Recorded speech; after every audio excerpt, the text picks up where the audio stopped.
Olá, meu nome é Adonai e hoje a minha equipe vai estar apresentando sobre o Boa Noite Cinderela. Os autores deste trabalho são eu, Adonai, Bianca e Kalena. Mas antes de falarmos sobre a droga, vamos a uma pequena história. Era uma vez a história de Clarice, uma jovem de 20 anos.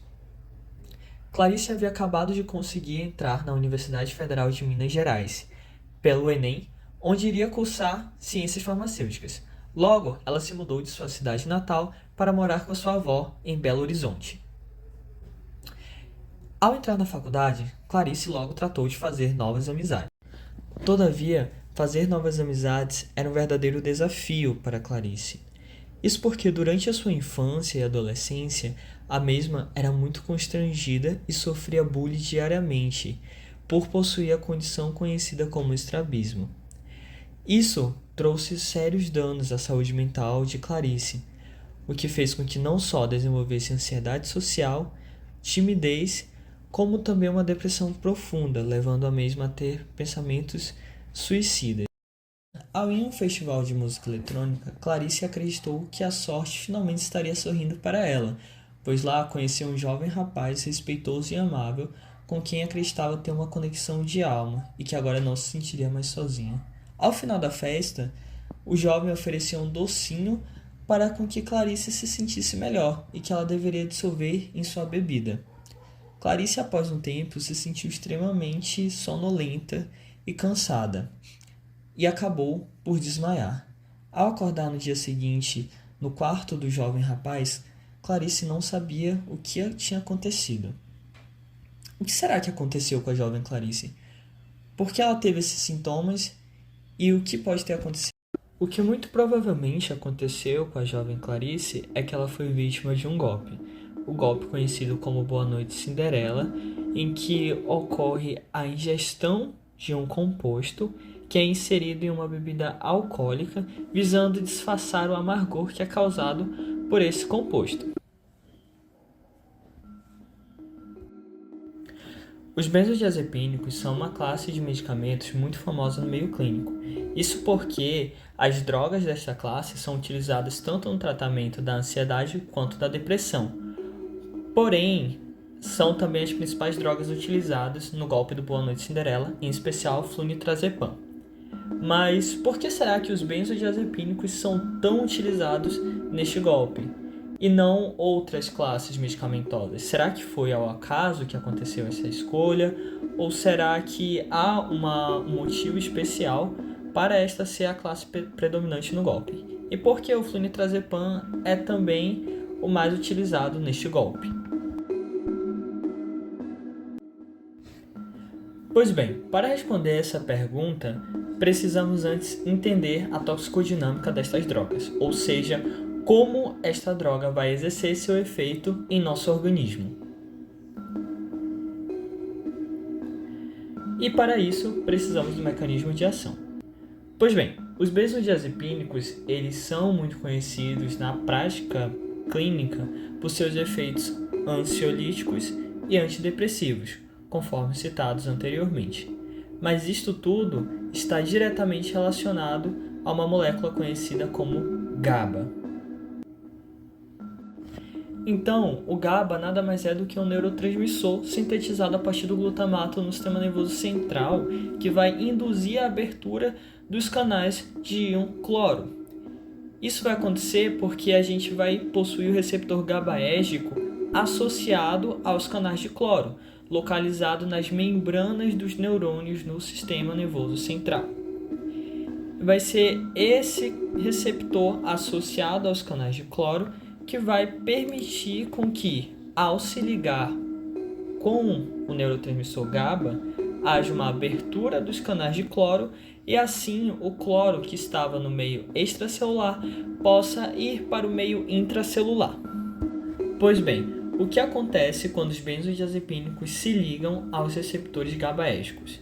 Os benzodiazepínicos, tal qual os GABAs, eles vão se ligar a uma subunidade do receptor GABAérgico e ao fazer isso, eles vão potencializar a ação do GABA através do aumento da frequência de abertura dos canais de íon cloro.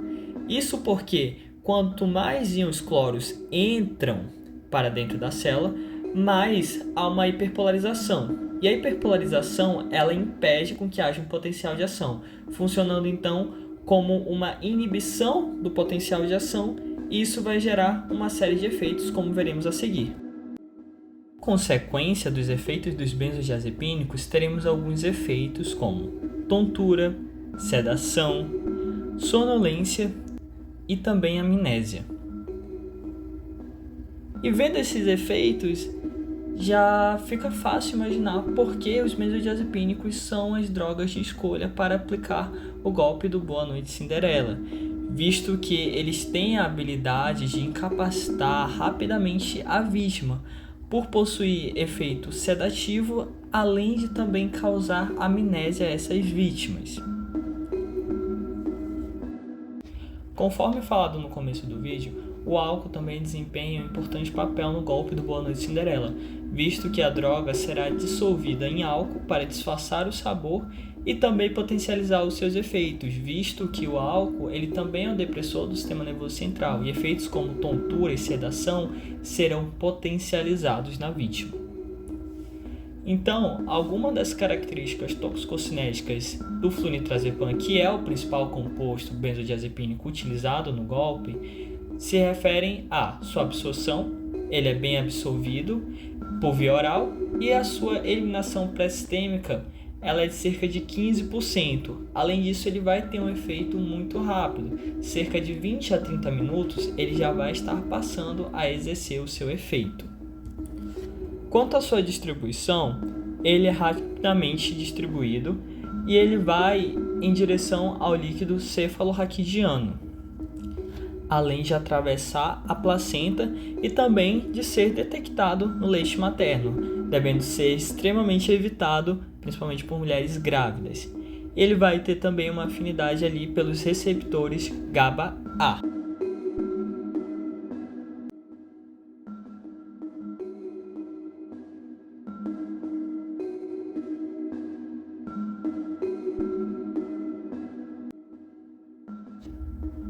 Bem, falando um pouco agora sobre a biotransformação e também um pouco sobre a eliminação da droga flunitrazepam, a gente vai ter que esta droga ela sofre uma extensa metabolização, principalmente pelo fígado e pelas enzimas do citocromo P450 que ali se localizam. Além disto, esta droga ela é extremamente biotransformada, cerca de 80% desta droga passa por biotransformação. E o seu tempo de meia-vida, quando administrado por via intravenosa, é de cerca de 16 a 35 horas. Além disso, o seu metabolito ativo, o seu único, é o N-desmetilflunitrazepam, que tem cerca de 28 horas de meia-vida. Então, o Boa Noite Cinderela, ele tem justamente esse nome devido ao seu curto prazo para o efeito acontecer. Esse efeito, ele acontece em média por 15 a 20 minutos, que faz com que a vítima ela tenha perda total da consciência, como foi o caso da Clarice.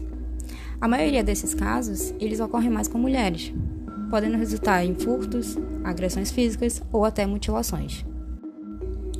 Bom, mas quando esse crime ele acontece, há exames laboratoriais disponíveis para o diagnóstico ou prognóstico de uma intoxicação pelo Boa Noite Cinderela? Que exames a Clarice poderia fazer? Bom, o diagnóstico da intoxicação por essas substâncias ele pode ser feito com base na história clínica do paciente, os sintomas, sinais apresentados e além de exames toxicológicos. Os exames laboratoriais podem ser úteis, muito úteis para o diagnóstico. No caso, são feitos triagem de drogas, que inclui os exames de sangue, de urina, que podem identificar a presença de substâncias tóxicas, como os benzodiazepínicos, que podem ser associados à intoxicação. Ou até mesmo são feitas análises de cabelo, pois cada um desses tem um período de tempo para ser detectado no organismo. Assim como também pode ser feita uma gasometria arterial. Esse exame ele avalia os níveis de oxigênio e dióxido de carbono no sangue, ajudando a determinar a função respiratória em caso de overdose de substâncias sedativas. Também tem os exames de função hepática e renal. Alguns sedativos eles podem afetar a função do fígado ou dos rins, portanto, esses exames eles podem ser bastante úteis para avaliar possíveis danos. Outro ponto importante é saber quais as medidas de descontaminação podem ser empregadas no caso desse de intoxicação. No caso, quais medidas a Clarice poderia tomar. A intoxicação pelo Boa Noite Cinderela, muitas vezes, ela está associada pelo uso indevido dessas substâncias que acabam dopando ou sedando alguém. O correto a ser feito, caso haja uma suspeita pela intoxicação pelo Boa Noite Cinderela, é buscar uma ajuda médica imediatamente. Em casos em que foi usada uma dose muito alta, por exemplo, a intoxicação ela pode levar a convulsões, insuficiência respiratória e até o mesmo coma. Essas medidas de descontaminação e tratamento podem incluir ligar para o serviço de emergência ou procurar um atendimento médico imediatamente, não induzir o vômito, a menos que seja recomendado por um profissional da saúde, sempre manter a pessoa acordada e alerta, porque assim vai evitar possíveis complicações graves, né? Monitorar os sinais vitais da pessoa, como pulso, respiração e a pressão arterial. Fornecer informações detalhadas sobre o que foi consumido e em que quantidade, porque assim os profissionais da saúde eles vão saber qual o tratamento adequado para a vítima. E em casos graves, o tratamento médico ele pode incluir sim a administração de antídotos ou medidas de suporte. No caso, essas medidas de suporte, eles incluem a manutenção das vias aéreas e a administração de medicamentos que possam reverter os efeitos da substância. Vale lembrar que a intoxicação por essas substâncias é uma situação muito grave e a busca por ajuda médica é muito fundamental, não deve ser tratada por conta própria, né? E quais as condutas terapêuticas em caso de intoxicação? Bom, a primeira é a avaliação médica. A pessoa intoxicada ela deve ser levada a um hospital para avaliação médica. Tem o suporte respiratório. Em casos graves, pode ser necessário fornecer suporte respiratório, pois algumas dessas substâncias elas podem causar uma depressão no sistema respiratório. Além do monitoramento, onde será monitorado os sinais vitais, como a frequência cardíaca, a pressão arterial e a saturação de oxigênio, que podem ser monitorados continuamente. Tem também o tratamento sintomático. Esse tratamento ele vai depender dos sintomas apresentados pelo paciente, que pode incluir a administração dos antídotos específicos, como o flumazenil, que serve para a reversão dos efeitos causados pelos benzodiazepínicos. E também tem o suporte psicológico, que é muito importante, porque além do tratamento médico, a paciente intoxicada pode precisar de apoio psicológico para lidar com essa situação. A overdose ou a sobredosagem de benzodiazepínicos tem como antídoto o flumazenil, mas seu uso apresenta muitas controvérsias. O flumazenil é um antagonista do receptor de benzodiazepina, ou seja, ele bloqueia os efeitos centrais dos benzodiazepínicos por interação competitiva no receptor. É contraindicado em pacientes com uso prolongado de benzodiazepínicos, em pacientes que ingeriram alguma substância que reduz o limiar convulsivo, em pacientes com taquicardia, sinais anticolinérgicos ou histórico de convulsões. Devido a essas contraindicações e a possibilidade de causar um efeito adverso grave, como a morte, na maioria dos casos não há indicação para o uso de flumazenil no controle da overdose de benzodiazepina, pois os riscos em geral superam qualquer benefício potencial da administração. Além disso, se a recuperação total das vias aéreas for alcançada, é esperado um bom resultado e, portanto, é improvável que seja necessária a administração de flumazenil. Então, quais são as medidas preventivas à exposição do Boa Noite Cinderela?